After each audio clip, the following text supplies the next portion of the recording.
ধনী হওয়ার জন্য কোনো আমল আছে কিনা, কোনো দোয়া আছে কিনা, কি করলে তাড়াতাড়ি ধনী হওয়া যাবে। চলুন তাহলে আর দেরি না করে, বিলম্ব না করে আপনাদের যে সমস্ত প্রশ্ন ইতিমধ্যে আমাদের কাছে চলে এসেছে সেগুলোর উত্তর দেওয়ার পালে আমরা প্রবেশ করি। এমনি সাকিব হাসান তীব্র আপনি লিখেছেন, ধনী হওয়ার জন্য কোনো আমল আছে কিনা, কোনো দোয়া আছে কিনা, কি করলে তাড়াতাড়ি ধনী হওয়া যাবে। ধনী হওয়ার জন্য কোনো শিক্ষা নবী সাল্লাল্লাহু আলাইহি ওয়াসাল্লাম দেননি। তিনি আল্লাহ তাআলার কাছে সবসময় সুখ শান্তি দোয়া কামনা করতেন। আপনি সুখ শান্তির জন্য আল্লাহর কাছে দোয়া করবেন, আল্লাহ সুখ চাই, শান্তি চাই, এটার জন্য ধন যতটুকু প্রয়োজন ততটুকু দেন, অবশ্যই এটা বাই ডিফল্ট দোয়া চলে আসবে। আর এমনি যাতে কারোর মুখাপেক্ষিতে আমাদেরকে অবলম্বন করতে না হয়, সেজন্য নবী সাল্লাল্লাহু আলাইহি ওয়াসাল্লাম দোয়া শিক্ষা দিয়েছেন, যাতে আমার সম্পত্তি আমার জন্য যথেষ্ট হয়। আল্লাহুম্মা কফিনি বিহালালিকা আন হারামিক ওয়া আগনিনি বিফাদলিকা আম্মান সিওয়াক। আল্লাহ, আমার হালাল যেন যথেষ্ট হয়, হারাম যেন প্রয়োজন না হয়, আপনি ছাড়া কারোর যেন মুখাপেক্ষি আমার হতে না হয়, অন্য থেকে যেন মুখাপেক্ষিতাহীন আমি থাকতে পারি, সে তো নবী সাল্লাল্লাহু আলাইহি ওয়াসাল্লাম শিক্ষা দিয়েছেন। অতএব সেটি আপনি পড়তে পারেন, আল্লাহুম্মা কফিনি বিহালালিকা আন হারামিক ওয়া আগনিনি বিফাদলিকা আম্মান সিওয়াক। এমনি ফরহাদ হোসেন জন লিখেছেন, নিমন্ত্রণ ছাড়াই এক জায়গায় দাওয়াত খেয়েছি, এখন করণীয় কি? যদি নিমন্ত্রণ ছাড়া দাওয়াত খেয়েছেন, তাদেরকে আপনি বলার সুযোগ পান, তাহলে বলে নেবেন, এবং বললে এটা কেউই আপনাকে আটকাবে বলে মনে হয় না। আর যদি ব্যাপারটা এরকম হয় যে আসলে এখানে নিমন্ত্রণ ছাড়া অনেক মানুষ খাবে, সেটা আয়োজক কর্তৃপক্ষ জানেন এবং তাতে তাদের মৌন সমর্থনও ছিল, যদি এরকম হয় তাহলে সেক্ষেত্রে আপনার এটা নিয়ে কোনো পেরেশানি না করলেও চলবে। বাট যদি সাধারণ অর্থে দাওয়াত ছাড়া আপনি সেখানে গিয়ে খেয়েছেন এবং এটা তাদের পারমিশন না থেকে থাকে, তাহলে সেক্ষেত্রে অবশ্যই তাদের কাছ থেকে আপনার অনুমতি নেওয়া উচিত। যদি না নেওয়ার সুযোগ থাকে অনুমতি, বা তাদের কাছ থেকে মাপ নেওয়ার সুযোগ না থাকে, তাহলে সেক্ষেত্রে আপনি তাদের তরফ থেকে ওই খাবার সমপরিমাণ আপনার দান সাদাকা করে দিবেন।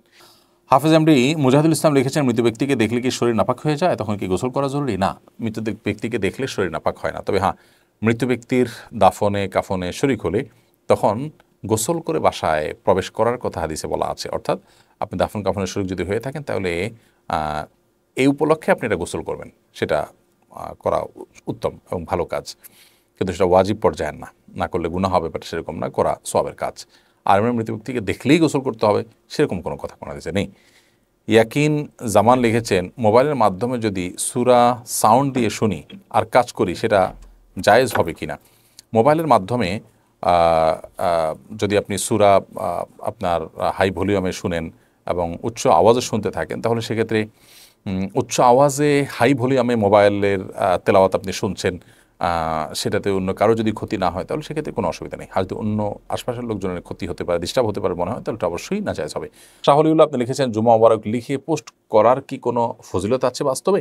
জুমা মুবারক লেখার কোনো হাদিসের আলোকের কোনো বিশেষ ফজিলত নেই, তবে জুমার দিনের কথা আপনি মানুষকে স্মরণ করা যেতে পারেন, জুমার দিনের আমলের কথা মানুষকে স্মরণ করা যেতে পারেন, সেটি ভিন্ন বিষয়।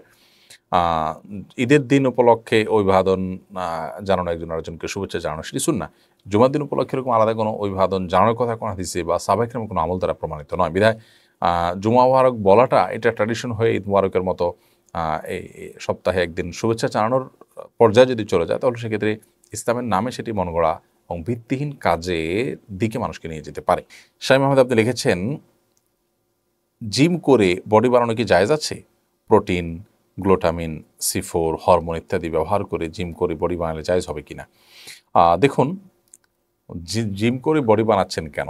আপনি সুস্থ থাকার জন্য। ইমানদার প্রত্যেকটা কাজই হবে আখিরাত কেন্দ্রিক এবং আল্লাহকে সন্তুষ্ট করার জন্য। আপনি সুস্থ থেকে ইবাদতবন্দি করবেন, সুস্থ থেকে আপনি ফিট থেকে আল্লাহ তাআলার নির্দেশিত কাজগুলো করবেন। কখনো জিহাদ ফরজ হলে আপনি এই বডি দিয়ে আল্লাহর রাহে জিহাদ করবেন। আপনার সমস্ত সৎ উদ্দেশ্য এবং নেক উদ্দেশ্য যদি থাকে, তাহলে সেটা তো জায়েজ না, শুধু ইবাদতই হবে। আর এটা ছাড়া আপনি এমনি বডি বিল্ড করে আপনি এটাকে দেখায় দিবেন, আপনি আপনার কর্তৃত্ব জাহির করবেন, আপনি আপনার পুরুষত্ব জাহির করবেন, আপনার ব্যাটাগিরি জাহির করবেন, এবং এই জাতীয় উদ্দেশ্য যদি থাকে, তাহলে সেক্ষেত্রে সেটা তো অবশ্যই নাজায়েজ কাজ। এবং এ ধরনের লৌকিকতার জন্য, মানুষ দেখাবার জন্য আপনি সেখানে অর্থ কড়ি যাই ব্যয় করছেন, সেগুলোর সবগুলোই কিন্তু আল্লাহর কাছে জবাবদিহিতার মুখোমুখি আপনাকে করতে পারে। এমনি ফরহাদ হোসেন জন লিখেছেন, নিমন্ত্রণ ছাড়াই এক জায়গায় দাওয়াত খেয়েছি, এখন করণীয় কি? যদি নিমন্ত্রণ ছাড়া দাওয়াত খেয়েছেন, তাদেরকে আপনি বলার সুযোগ পান, তাহলে বলে নেবেন, এবং বললে এটা কেউই আপনাকে আটকাবে বলে মনে হয় না। আর যদি ব্যাপারটা এরকম হয় যে আসলে এখানে নিমন্ত্রণ ছাড়া অনেক মানুষ খাবে, সেটা আয়োজক কর্তৃপক্ষ জানেন এবং তাতে তাদের মৌন সমর্থনও ছিল, যদি এরকম হয় তাহলে সেক্ষেত্রে আপনার এটা নিয়ে কোনো পেরেশানি না করলেও চলবে। বাট যদি সাধারণ অর্থে দাওয়াত ছাড়া আপনি সেখানে গিয়ে খেয়েছেন এবং এটা তাদের পারমিশন না থেকে থাকে, তাহলে সেক্ষেত্রে অবশ্যই তাদের কাছ থেকে আপনার অনুমতি নেওয়া উচিত। যদি না নেওয়ার সুযোগ থাকে অনুমতি, বা তাদের কাছ থেকে মাপ নেওয়ার সুযোগ না থাকে, তাহলে সেক্ষেত্রে আপনি তাদের তরফ থেকে ওই খাবার সমপরিমাণ আপনার দান সাদাকা করে দিবেন। সুপ্রিয় দর্শক ভাই বোনেরা, নবী সাল্লাল্লাহু আলাইহি ওয়াসাল্লামের প্রতি দুরূদ প্রেরণ করা এটা ইমানদারদের জন্য অত্যন্ত লাভজনক একটি আমল। এমন একটি লাভজনক আমল যার 40টি উপকারিতার কথা বর্ণনা করেছেন আল্লামা ইবনুল কাইয়িম রাহিমাহুল্লাহ। তার কিতাবে তিনি নবী সাল্লাল্লাহু আলাইহি ওয়াসাল্লামের প্রতি দুরূদ পাঠের 40টি উপকারিতা, একটি দুটি বা চারটি ছয়টি নয়, 40টি উপকারিতার কথা তিনি বর্ণনা করেছেন। তার সবগুলো আমরা উল্লেখ করতে যাব না, মাত্র 5-6টি গুরুত্বপূর্ণ উপকারিতার কথা আমরা আজ আপনাদের সঙ্গে শেয়ার করতে চাই। প্রিয় বন্ধু, নবী সাল্লাল্লাহু আলাইহি ওয়াসাল্লামের প্রতি দুরূদ প্রেরণ করা, তার জন্য দুরূদ পাঠ করার মানে হলো তার জন্য দোয়া করা, শান্তির জন্য, রহমতের জন্য আল্লাহ সুবহানাহু ওয়া তাআলার কাছে আরজি পেশ করা। এটাই হলো দুরূদের সারমর্ম। দরুদ পাঠ করা মানে হলো নবীজির জন্য দোয়া করা। প্রিয় বন্ধু, নবী সাল্লাল্লাহু আলাইহি ওয়াসাল্লামের প্রতি দরুদ পাঠ করলে, তার প্রতি তার জন্য দোয়া করলে তার সর্বপ্রথম উপকারিতা আমরা নিজেরা লাভ করব। আমরা দোয়া না করলেও আল্লাহ তাআলা তার হাবিবের প্রতি রহমত নাজিল করবেন। আমরা দোয়া না করলেও আল্লাহ সুবহানাহু ওয়া তাআলা তার হাবিবের প্রতি রহমত নাজিল করবেন। কিন্তু আমরা দোয়া করার মাধ্যমে, আমরা দরুদ পাঠ করার মাধ্যমে আমরা নিজেরাই লাভবান হব। প্রিয় বন্ধু, আসুন আমরা দুরূদ সম্পর্কে নবী সাল্লাল্লাহু আলাইহি ওয়াসাল্লামের বাণী থেকে গুরুত্বপূর্ণ কয়েকটি পয়েন্ট জেনে নেই, যেগুলো আমাদের সকলকে আমলটি করতে উৎসাহ যোগাবে ইনশাআল্লাহ বিইذنিল্লাহ। তিরমিজির একটি বিশুদ্ধ সূত্রে বর্ণিত হাদিসে আসছে, উবাই ইবনে কাব রাদিয়াল্লাহু তাআলা আনহু অত্যন্ত সিনিয়র একজন সাহাবী। তিনি নবী সাল্লাল্লাহু আলাইহি ওয়াসাল্লামের কাছে একবার বলেছিলেন, ইয়া রাসূলুল্লাহ, আমার যত দোয়া আছে তার ভেতরে কত % দোয়া আপনার জন্য বরাদ্দ করব? নবী সাল্লাল্লাহু আলাইহি ওয়াসাল্লাম তাকে ইচ্ছাধিকার দিয়ে বলছিলেন, তুমি যতটুকু চাও, কোনো বাধ্যকতা তোমার জন্য নেই। কোরআন সুন্নাহ তোমাকে কোনো এ ব্যাপারে বাধ্য করেনি যে এত % তোমাকে দোয়া করতে হবে, তোমার দোয়ার ভেতরে নবীর জন্য দোয়া এতটুকু রাখতে হবে, এরকম কোনো কথা নেই। তখন উবাই ইবনে কাব রাদিয়াল্লাহু তাআলা আনহু নবী সাল্লাল্লাহু আলাইহি ওয়াসাল্লামকে বলছিলেন, ইয়া রাসূলুল্লাহ, তাহলে আমি যদি আমার দোয়ার মধ্যে 1/4 আপনার জন্য বরাদ্দ রাখি, অর্থাৎ যত দোয়া করি তার ভিতরে 4/1 শুধুমাত্র আপনার জন্য দোয়া করি।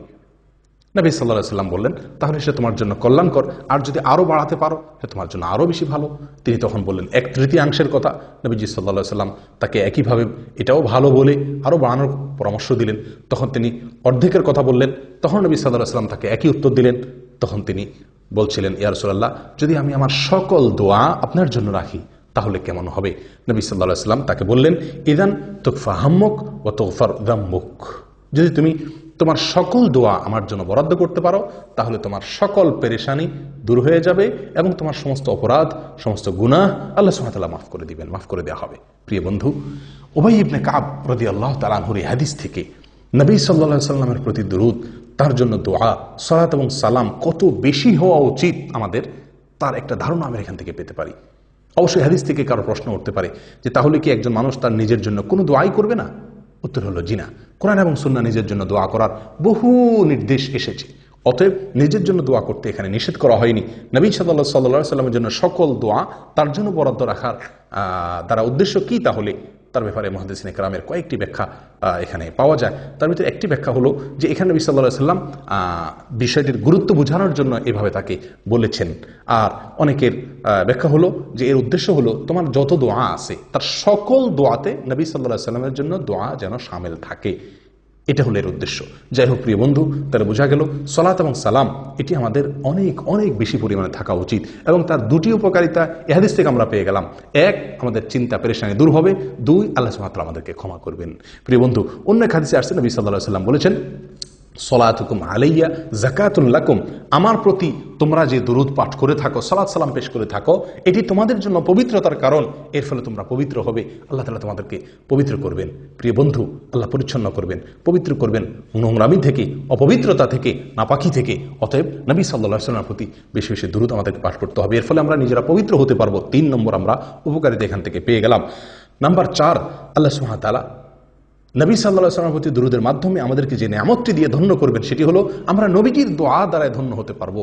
আমরা স্বয়ং রাসূলুল্লাহ সাল্লাল্লাহু আলাইহি ওয়াসাল্লামের দোয়া আমরা অর্জন করতে পারবো। প্রিয় বন্ধু, আজ দুনিয়াতে কোনো বড় আলেম, কোনো বড় নেককার, কোনো বড় বুজুর্গ, কোনো ভালো মানুষ, বিশ্ববিখ্যাত কোনো আলেম, কোনো শেখ, কোনো বড় স্কলার, মক্কার হারামের ইমাম, মদিনার হারামের ইমাম যদি আমার জন্য 2 হাত তুলে দোয়া করেন, আমার জন্য অনেক দোয়া করেন কল্যাণের, তাহলে আমরা কতই না খুশি হব এবং তাদের দোয়া লাভের জন্য আমরা কতই না চেষ্টা করি।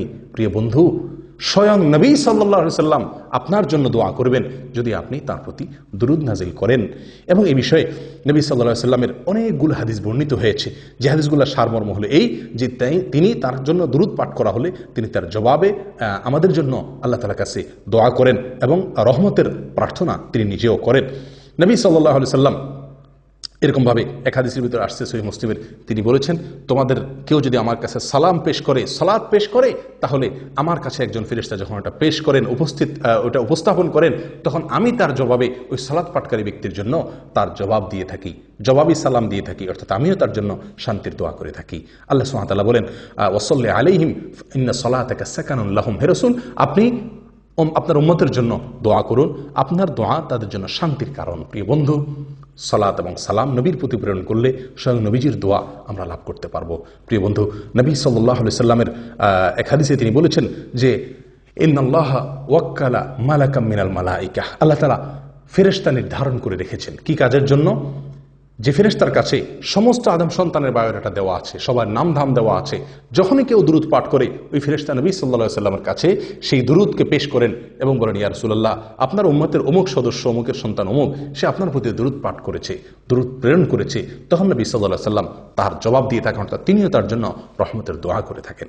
প্রিয় বন্ধু, যত বেশি আপনি ইস্তেগফার করবেন, তত বেশি নবীজির দোয়া লাভ করতে পারবেন। দিনে যদি আপনি 100 বার ইস্তেগফার করেন, তার মানে আপনি 100 বার নবী সাল্লাল্লাহু আলাইহি সাল্লামের দোয়ার ভাগীদার আপনি হতে পারলেন। আসুন এটাকে আমাদের জীবনের অংশ বানিয়ে নিই। তাহলে দোয়ার 4 নম্বর উপকারিতা হলো নবী সাল্লাল্লাহু আলাইহি সাল্লামের দোয়া, ইস্তেগফার, সালাতের 4 নম্বর উপকারিতা হলো আমরা নবী সাল্লাল্লাহু আলাইহি সাল্লামের দোয়ার ভাগীদার হতে পারবো, দোয়ার অংশীদার হতে পারবো।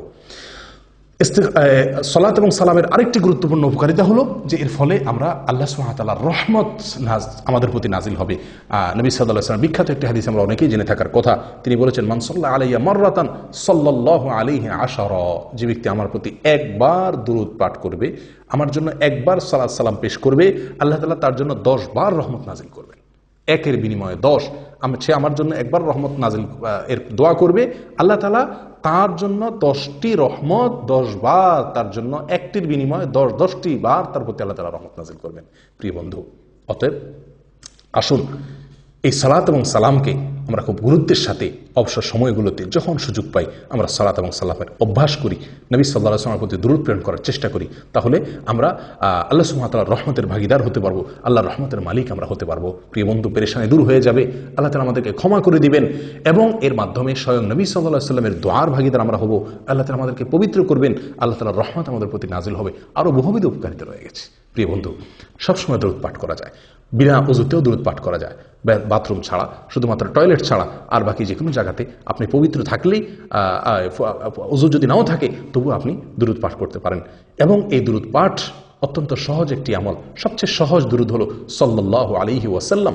আমরা সাধারণত আজকাল নবী সাল্লাল্লাহু আলাইহি ওয়াসাল্লামের নাম শুনলে হয়তো বড় যে সাল্লাল্লাহু আলাইহি ওয়াসাল্লাম অনেকে বলি, আবার অনেকে বিভিন্ন